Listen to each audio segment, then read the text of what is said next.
Group C এবং group D চাকরিহারা কর্মীদের নবান্ন অভিযানের ডাক।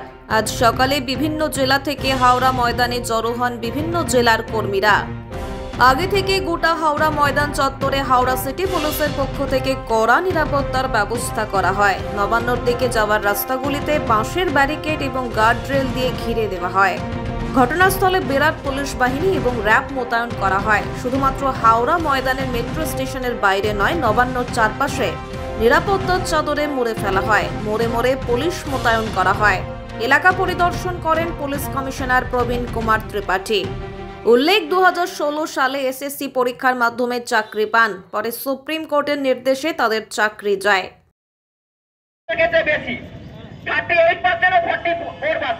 সেটাকে নির্ধারণ করেছে না নিয়োগকারী সংস্থা। তাহলে এই যে পার্সেন্টেজ যখন ঠিক করে দিচ্ছেন, তখন আপনাদের ভেবে রাখা দরকার যে পার্সেন্টেজটা আসছে কিসের ভিত্তিতে। এই পার্সেন্টেজটা আসছে কিসের ভিত্তিতে? আপনারা তো সকলকে প্রতারণা করেছে, যারা যে সকল পরীক্ষার্থী যারা সকলকে প্রতারণা করেছে এবং সকল পুরোপুরি।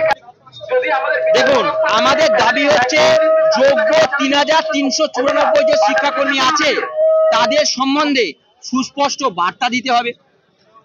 তাদেরকে অবিলম্বে স্কুলে ফেরাতেই হবে। তাদেরকে স্কুলে ফেরানোর জন্য যে সুপ্রিম কোর্টে যে তথ্য বা ডেটাগুলো প্রডিউস করতে হবে, তার মধ্যে সবচেয়ে উল্লেখযোগ্য এবং অন্যতম তথ্য বা ডেটা হলো যোগ্য 3394 জনের সার্টিফাইড লিস্ট।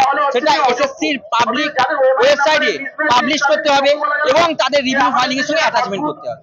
সেই সঙ্গে সঙ্গে যে 22 লক্ষ ওএমআর সিবিআই উদ্ধার করেছিল, সেইগুলোকে পাবলিক ডোমেনে পাবলিশ করতে হবে। প্রাতিষ্ঠানিক দুর্নীতির কারণে যে যোগ্য 3394 জনের চাকরি ইতিমধ্যে রোধ করা হয়েছে, তারা আজকে বর্তমানে 4 মাস ধরে বেতন পাচ্ছে না এবং স্কুলে ফিরতে পারছে না। তাই বর্তমান সময়ে তারা ব্যাংকের ইএমআই লোনের ইএমআই দিতে ব্যর্থ হচ্ছে। তাই যতদিন পর্যন্ত তারা আইনি প্রক্রিয়ার মাধ্যমে যোগ্যরা সম্মানের সঙ্গে স্কুলে ফিরতে পারছে, ততদিন পর্যন্ত তাদের ইএমআই গুলো স্থগিত রাখতে হবে এবং সেই সঙ্গে সঙ্গে যোগ্যদের নিয়ে ওনাদের ধারণাকে স্পষ্টভাবে ব্যক্ত করতে হবে এবং আমাদের সঙ্গে আজকের মুখ্যমন্ত্রী যেন সাক্ষাৎ করে এবং বর্তমান অবস্থা সম্বন্ধে উনি যেন অবগত হয়। এটাই হচ্ছে আমাদের দাবি। দেখুন, আমরা এটা জানি যে আমাদের গৃহের উদ্দেশ্যে কেউ যদি আসে তাহলে কিন্তু আমরা তাকে ওয়েলকাম জানাই এবং সে কেন কোনো অসুবিধা নিয়ে এসছে কিনা সেটা আমরা জানতে চাই।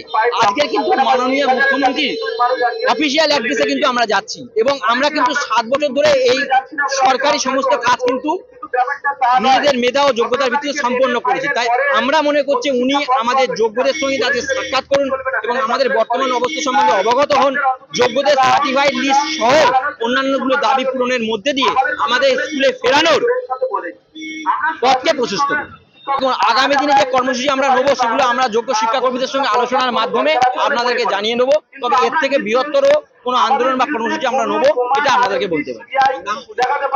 সুজয় সর্দার, যোগ্য গ্রুপ সি কর্মী।